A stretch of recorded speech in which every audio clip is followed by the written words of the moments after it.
함께 보실 하나님 말씀은 구약성경 신명기 25장입니다.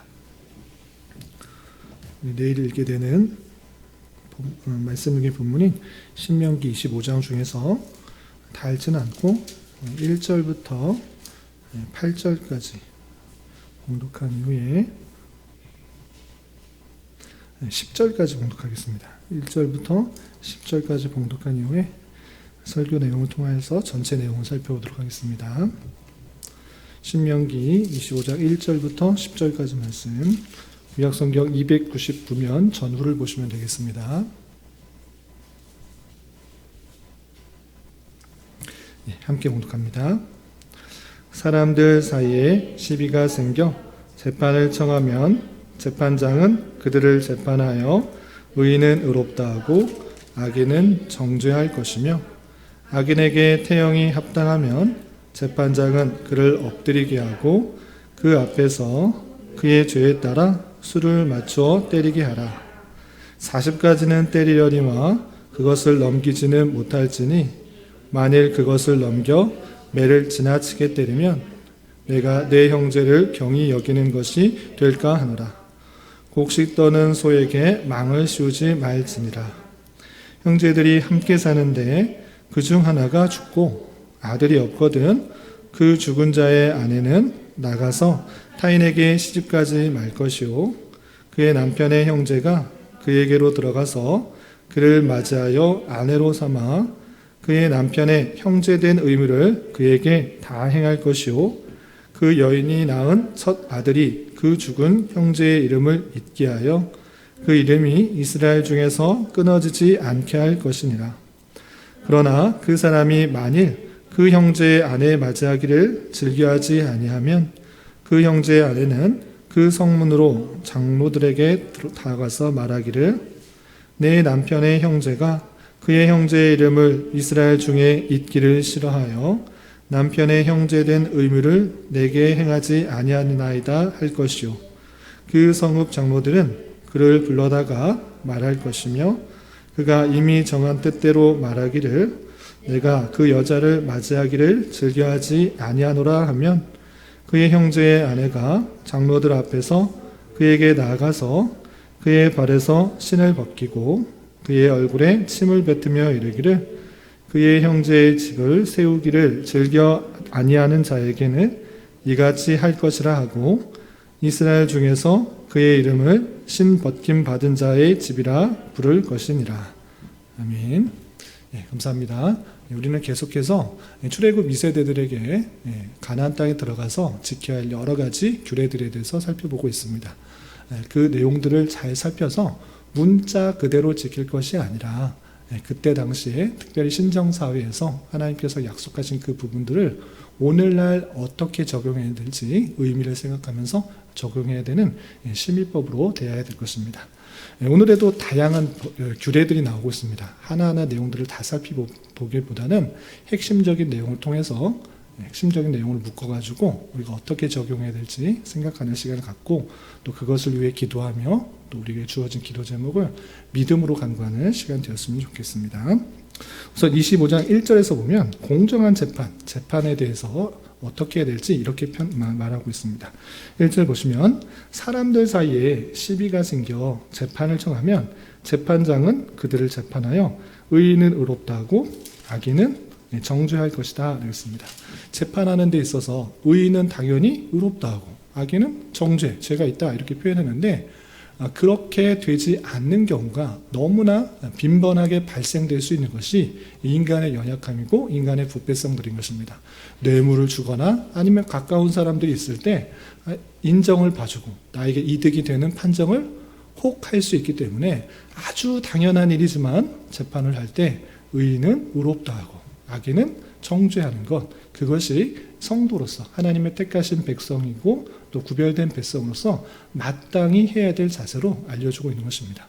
우리에게 있어서도 하나님의 백성이라면 정직하고 또 의롭고 또 공의를 시행해야 될 텐데, 남을 판단할 때 나의 나의 어떤 친분이나 유익 때문에 옳고 그름을 잘못 판단하지 말라, 이렇게 명하신 그 모습을 볼 수 있습니다. 그리고 2절과 3절에서는 덧붙여서 죄인을 정죄할 때 이런 방법으로 해야 된다라고 표현하는데 어떻게 하고 있는지 내용을 좀 더 살펴보도록 하겠습니다. 2절 3절 보시면 악인에게 태형이 합당하면, 태형이라는 것은 사람을 때려서 그 형을 집행하는 것입니다. 오늘에 있어서는 그렇게 행하지 않는 경우인데 태형으로 그때 당시에는 그 벌을 받도록 하겠습니다. 그런데 그 태형을 할 때 어떻게 해야 되는지 2절 3절 계속해서 보시면 재판장은 그를 엎드리게 하고 그 앞에서 그의 죄에 따라 수를 맞춰 때리게 하라. 40까지는 때리려니와 그것을 넘기지는 못할지니 만일 그것을 넘겨 매를 지나치게 때리면 내가 내 형제를 경히 여기는 것이 될까 하노라 그랬습니다. 그래서 엎드리게 하고 마치 곤장 때리듯이 때리는 것을 통해서 그 벌을 받게 하는 것입니다. 그런데 몇 대까지 때리도록 했습니까?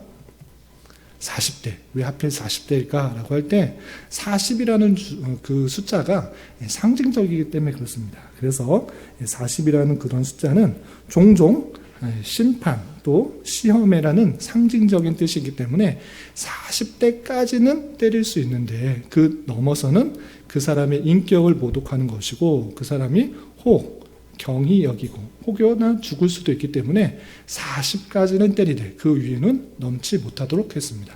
그런데 이 표현에 의해서, 이 규례에 의해서 신약까지 계속 이어지는데 바울 사도도 자기가 얼마나 험한 일을 당했는가라고 고백할 때 혹시 이런 표현 들어본 적 있습니까?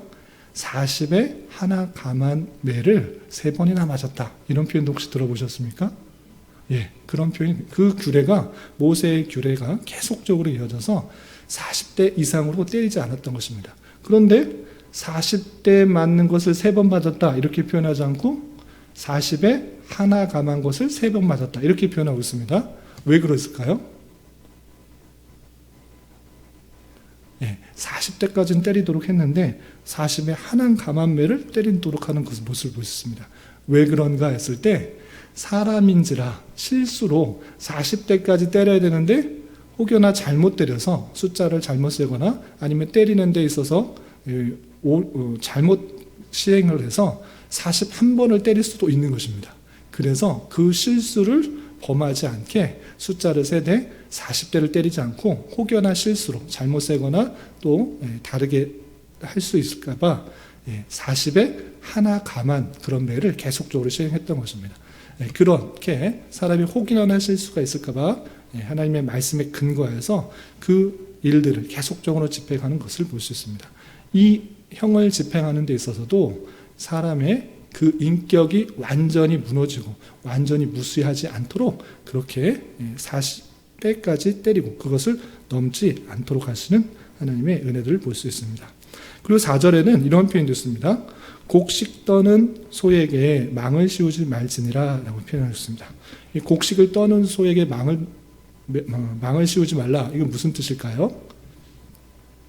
사람이 곡식을 떠는 것이 아니라 소에게 곡식을 떠는 것입니다. 소는 힘이 좋기 때문에 그것을 그냥 지나가만 가도 곡식을 떨어뜨리는 그런 일을 충분히 할 수 있습니다. 그런데 소가 한참 일하면 소도 배가 고플까요? 안 고플까요? 고프니까 소도 그 힘들면 그 곡식을 먹을 수 있다 없다? 먹을 수 있는 것인데 그것을 못 먹게 내 이득만 취하고 소는 어떻게 되든지 상관없고 일만 해라 이렇게 생각하지 말고 소도 충분히 일하고 충분히 수고한 것이다. 그렇기 때문에 입에다가 못 먹도록 망을 씌워놓지 말고 충분히 힘들고 또 배가 고프면 먹을 수 있도록 하는 넉넉함과 여유로움을 준 것을 볼 수 있습니다. 그런데 이 말이 단순히 동물에게만 해당되는 것인가? 그런 것이 아니고 신약의 말씀에 의하면 동물에게도 하물며 그런 말씀을 하셨을진데 사람의 수고를 더욱더 생각할 수 있도록 하라라는 그 표현으로 하신 것을 볼 수 있습니다.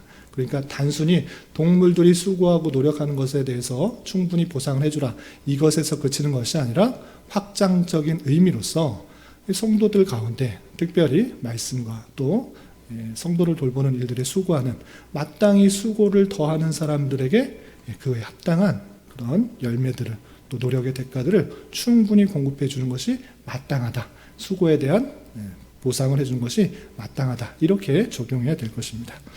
그리고 5절부터 10절까지는 오늘날에 있어서는 문자 그대로 지켜질 수 없는 그런 내용이 있는데 어떤 제도가 있는가? 그것은 이스라엘의 자손이 잘 번성할 수 있도록 하는 형사 취수 제도 또는 계대 결혼법이 있습니다. 처음 들어보시죠? 그 어떤 것이냐면 룻기에도 나오는데 이스라엘 백성들이 아주 많지 않았기 때문에 형제가 있습니다. 형제가 있는데 형이 먼저 결혼했는데 아이를 낳지 못하고 형이 먼저 죽었습니다. 그러면 이 여인은 어떻게 합니까? 남편이 없기 때문에 아들을 낳을 수 있습니까? 없습니까? 그러면 이스라엘 자손이 당연히 줄어들고 없어질 수가 있기 때문에 어떠한 제도를 마련했는가? 어떤 제도를 마련했을 것 같습니까?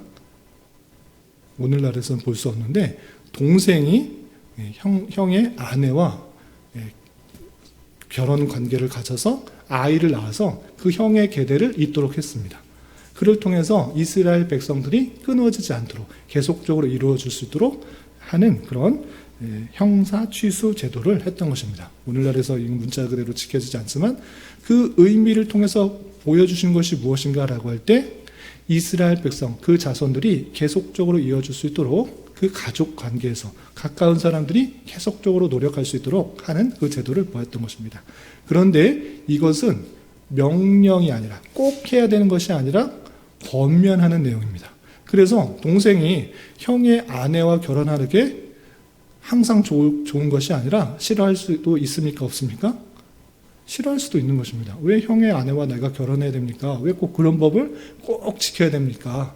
그것은 권면하는 것이지만 이스라엘 자손이 계속적으로 이어지도록 권면하는 것인데 동생이 그렇게 행하지 않겠다. 나는 그렇게 않겠다. 그러면 다음 계대가 다른 동생이나 가까운 친족들이 그 결혼을 해서 이스라엘 자손이 있도록 했는데 계속적으로 그렇게 동생이나 가까운 친족들이 거절하게 될 때 그렇게 되면 어떻게 되는가? 그렇게 하면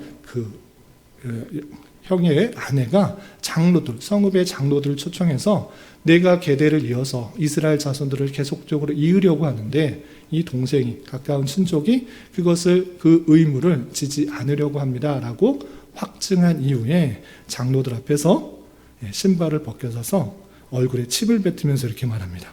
이것은 그 신벗김을 받은 자다 이렇게 부르면서 그의 책임과 의무를 잘 하지 못한 자라고 말하도록 하는 그 내용을 볼 수 있습니다.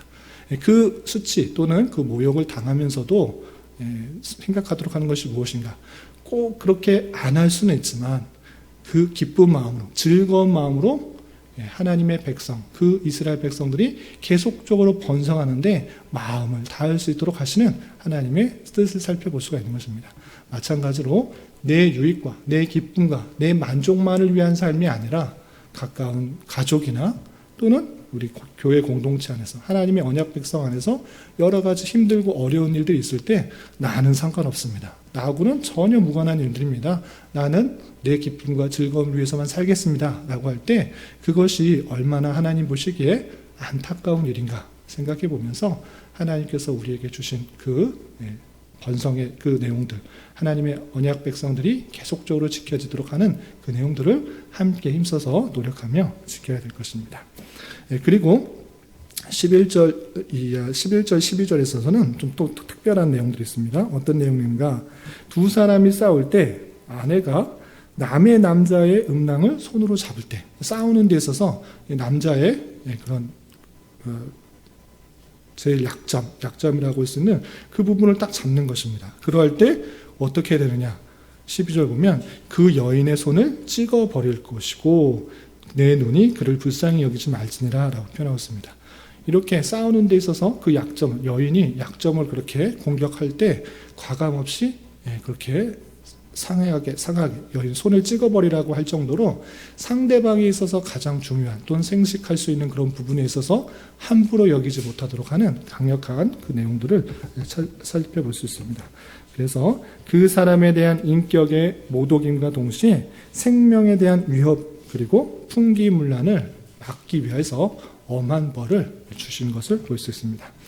그리고 13절부터 16절까지는 상행위에서 팔고 사는 데 있어서 아주 중요한 교훈들을 표현하고 있습니다. 우리 조금 졸릴 수 있으니까 13절부터 16절까지 같이 한번 읽어보겠습니다. 시작. 너는 내 주머니에 두 종류의 저울추 곧 큰 것과 작은 것을 넣지 말 것이며 내 집에는 두 종류의 때 곧 큰 것과 작은 것을 두지 말 것이요 오직 온전하고 공정한 저울추를 두며 온전하고 공정한 되를 둘 것이라. 그리하면 내 하나님 여호와께서 내게 주시는 땅에서 내 날이 길리라. 이런 일들을 행하는 모든 자, 악을 행하는 모든 자는 내 하나님 여호와께 가증하니라. 아멘. 예, 두 종류의 추와 두 종류의 되를 갖지 말라라고 표현했습니다. 두 종류의 추와 두 종류의 되를 갖고 있는 것이 왜 그렇겠습니까? 예, 팔고 살 때 내가 좀 더 이득을 받기 위해서 기준보다 적거나 또는 큰 것을 이용해서 속여 파는 것입니다. 사람들의 눈을 속여서 자기의 이득만을 취하려고 하는 그 모습들, 그렇게 행하지 말라. 내가 조금 더 잘 살아보겠다고 노력하는 것은 가만히 생각해보면 앞에서도 말씀 나눴지만 내가 조금 더 유익하고 내가 좀 더 번성하려고 하는 그 모습들 때문에 상대방이 손해볼 수 있는 것입니다. 경계표도 마찬가지로 경계표를 옮기지 말라라는 그 말씀도 우리가 교훈받았는데 내 유익을 위해서 아무도 보지 않을 때 내가 이만큼 경계표를 옮겨놔서 내 땅을 넓히겠다? 그러면 너 땅은 늘어나겠지만 너 이웃인, 너 형제인 그 사람의 소유는 당연히 줄어드는 것 아니냐. 너 유익만을 위하지 말고 남의 유익도 함께 생각하는 것, 그것이 하나님께서 말씀하신 그 도적질하지 말라 8계명의 그 합당한 모습인 것입니다. 이 말씀이 오늘날에도 마찬가지로 적용할 수 있는 것입니다. 우리가 물건을 팔고 사는 경우가 너무 많이 있습니다. 물론 우리 어린 학생들은 그런 일들이 많지 않지만 조금만 크면 물건을 팔고 사는 일들이 아주 많이 있습니다. 가게에서나 시장에서나 어떤 중고 거래에 있어서나 그런 일들이 아주 흔하게 일어납니다. 그런데 가만히 생각하면 내 유익만을 위해서 가격을 싸게 할 수는 있으나 한편은 생각해 보면 상대방의 유익이 줄어드는 것입니다. 그러할 때 넉넉한 마음으로 함께 상대방을 생각할 수 있어야지 그것이 합당한 자세이다. 그래서 지나치게 물건을 깎아서 내 유익만 취하려고 하는 것, 반대로 어떤 물건을 팔 때 지나치게 물건값을 비싸게 어느 정도 유인을 붙여서 파는 건 당연히 그것은 경제적인 활동인데 지나치게 이윤을 붙여서 파는 것은 사기에 가깝고 또 나의 유익은 될 수 있을지언정 상대방에게 손해를 끼치는 행위일 수도 있다. 이 생각들을 잘 생각해야 될 것입니다. 하나님께서는 특별히 상행위에 있어서 또 상대방의 관계에 있어서 내 유익만을 생각할 것이 아니라 상대방의 이익과 유익과 또 명예까지 함께 생각하는 것이 그리스도인으로서의 마땅한 자세다라는 것들을 교훈하고 있는 것을 잘 살펴볼 수 있어야 될 것입니다. 그리고 마지막으로 17절부터 19절까지는 아말렉에 대한 내용이 나옵니다. 아말렉에 대해서는 어떻게 하나님께서 말씀하셨는지 17절부터 19절까지 쭉 읽어보겠습니다. 시작. 너희는 애굽에서 나오는 길에 아말렉이 내게 행한 일을 기억하라. 곧 그들이 너를 길에서 만나 내가 피곤할 때에 내 뒤에서 떨어진 약한 자들을 쳤고 하나님을 두려워하지 아니하였느니라. 그러므로 내 하나님 여호와께서 내게 기업으로 주어 차지하게 하시는 땅에서 내 하나님 여호와께서 사방에 있는 모든 적군으로부터 내게 안식을 주실 때에 너는 천하에서 아말렉에 대한 기억을 지워버리라.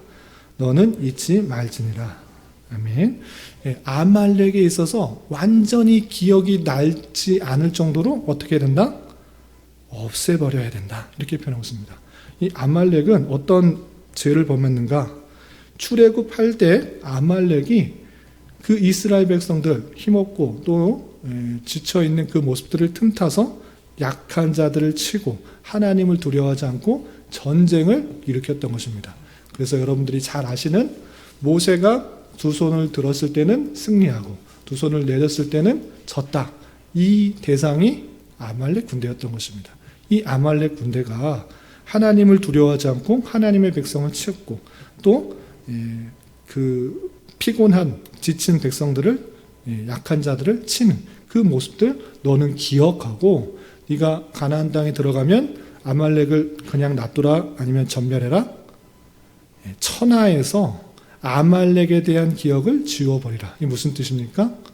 다시는 아말렉이 입에 거론되지 않을 정도로 완전히 없애버려라. 전멸시켜라. 이렇게 표현하고 있는 것입니다. 그만큼 아말렉에 대한 죄악이 크기 때문에 그렇게 하시는 그 말씀을 볼 수 있습니다. 이런 말씀을 대할 때 우리는 어떻게 적용해야 되는가? 하나님을 미워하는 백성들 모두 다 죽여버려야 되는가? 없애버려야 되는가? 그런 것이 아니라 우리가 지난주에도 살펴봤다시피 예수님께서는 원수까지 사랑하라 라는 그 말씀들을 주셨던 것을 보게 됩니다.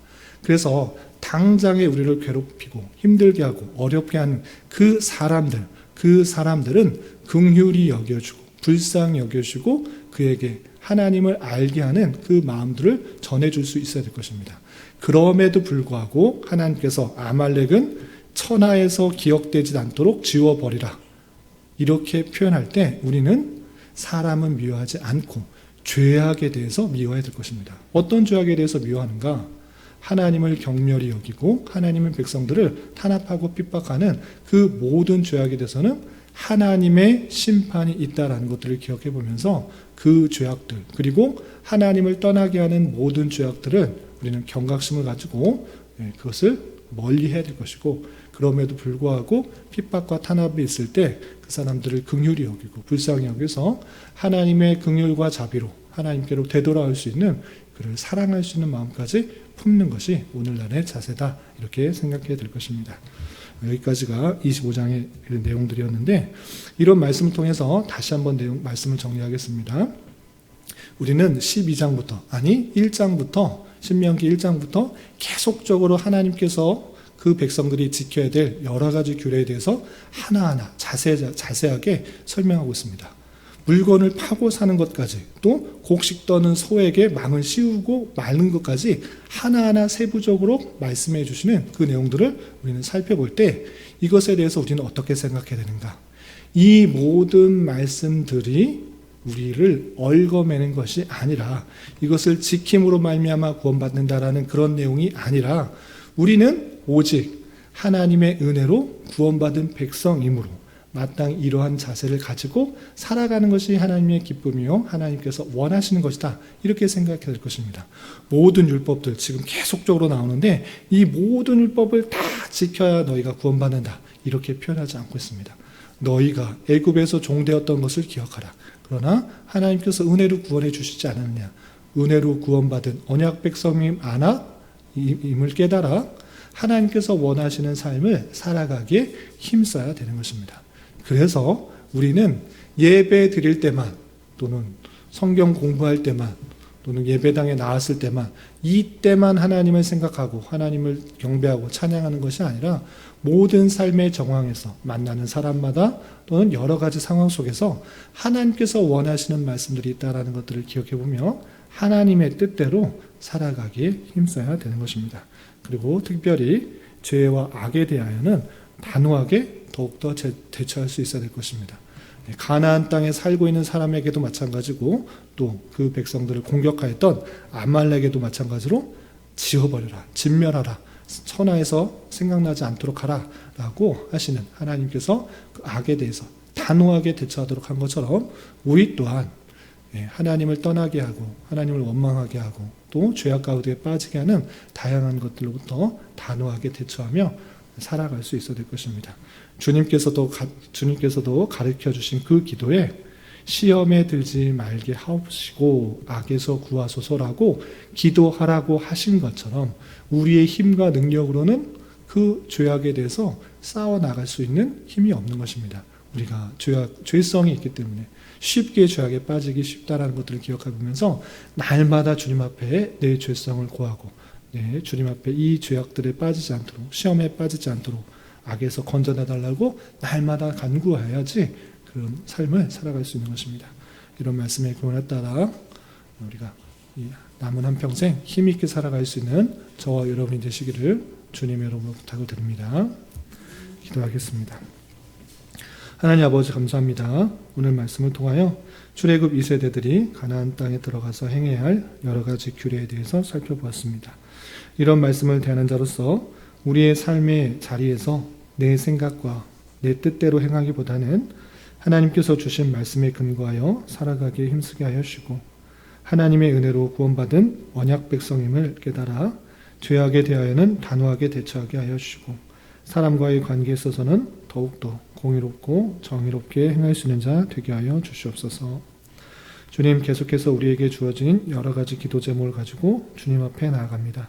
믿음으로 간구하는 은혜의 시간이 되게 하여 주시옵소서. 예수님의 이름으로 기도드리옵나이다.